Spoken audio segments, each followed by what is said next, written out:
want to bale your own hay, but you're not a big-time farmer, what's the right size equipment for me? From a tiny little mini round baler to your full-size balers. You know, what's going to work for me? What's going to work for you? And I hope I can answer that question a little bit today. So I've traveled a couple hours out into Oklahoma to visit my buddy Jake, who is the owner of the tractor yard, and I've brought the Takakita 3x3 round baler and the rake that goes with it so that we can compare it to the hay baling equipment they have. They have a mini round baler that does like a 2x3. It's a much, much smaller baler than this. It's also less expensive. They've also got the next size bigger than this, which is a 4-foot by 5-foot round bale. And that's almost getting up into your big equipment, but you can still run that with a mid-sized tractor like the 574 that I've got. So right now, we need to do some raking. And then we're going to walk around and look at all of these different balers and all these different rakes. We're going to run them all and then try to give you a summary based on Jake's family experience with him and his dad having baled hay on this property for a long time and ran a lot of this equipment before. I'm going to give their thoughts on this new equipment and see how they think it compares in terms of price and capability, and just give you as much information as we can about baling hay with smaller equipment. So here we've got a New Holland RF 450 utility baler. Makes a 4x5 round bale. It's physically a little bigger than the 3x3 I brought up here. It also costs twice as much. That 3x3 baler is going to run you about $24,000. This one, you're going to spend at least $40,000. We've been looking at them used. They were several years old, had a lot of bales out of them, and they were still going for over $30,000. Yeah. You know, you ask if you're getting what you pay for or if you're just overpaying. Tough decision. We're pulling that with a Detour 7341. I don't think this tractor's even been made for a long time. The bigger the baler, then the bigger the windrow you need, so the bigger rake you need. Small baler, small rake, small windrow. Here we got a Branson 5835. And that is pulling a dramatically bigger rake than the one I brought up here. It's not just bigger, it's a completely different style of rake too. So this is the style of rake that I see used the most often in my area. And it makes a larger windrow than the rake that I brought with me, which is designed to pair with the smaller balers.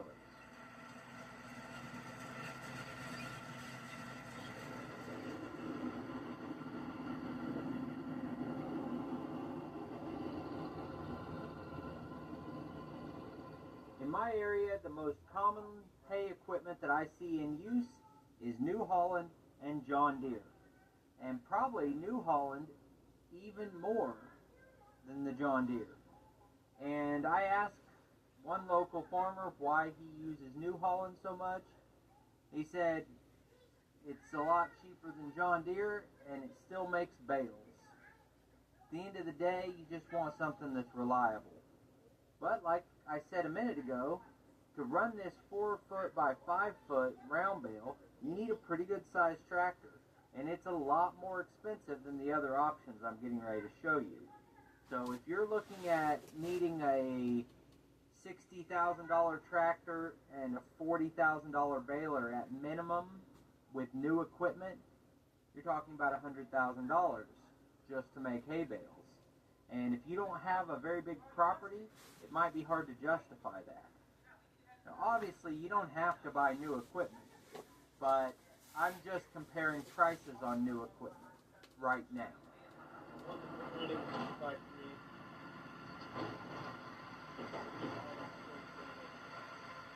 See how the center of that bale is and stuff, that's more or less how the fixed shape is.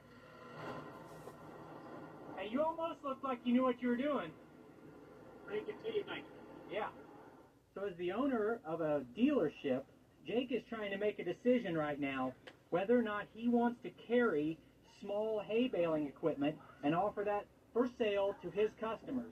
maybe even a package deal with a small tractor and a small baler that'll work together.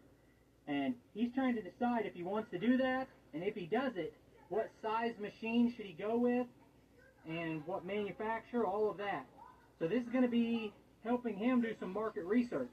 And what we'd like from you is tell us as you're watching this, would you spend your money on this? Would you spend your money on the smaller one? What about the bigger one? Just let us know what you think of these.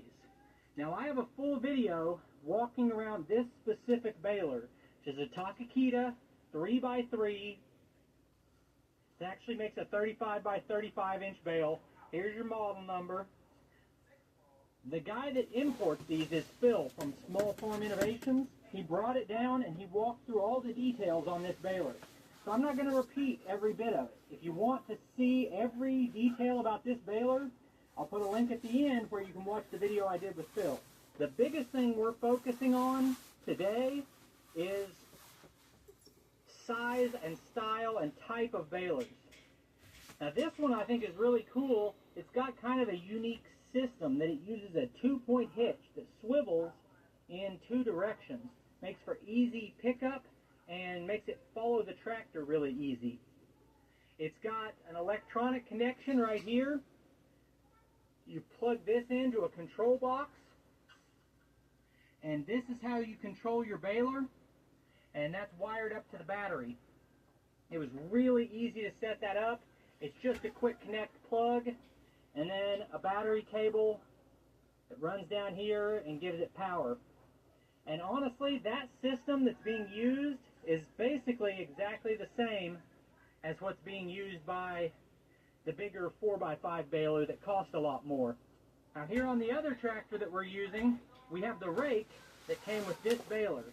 A lot of people like to buy these smaller baling setups as a package deal to get your cutter, your rake, and your baler all in one affordable package. So this little rake is torn down for transport. We need to set that up real quick and then get some raking done. So while Jake's leveling that out, I want to point out that this rake is a dual purpose. It's got a cam on it, and as it comes around, when it hits that cam, your rakes come up and release the material. If you want it to rake, you set that cam, you pull a lever, and that cam has the rakes come up while it's on that side next to the chute. That creates your windrow. You flip that cam the other way, and it's just one lever. You just pull a lever. You turn it the other way, it'll be like it is now, where that back rake is coming up and it's releasing that material more spread out.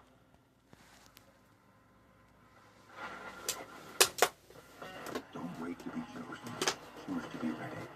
Power your legacy with Powerade. Razor bumps? Get a shave with a touch of aloe.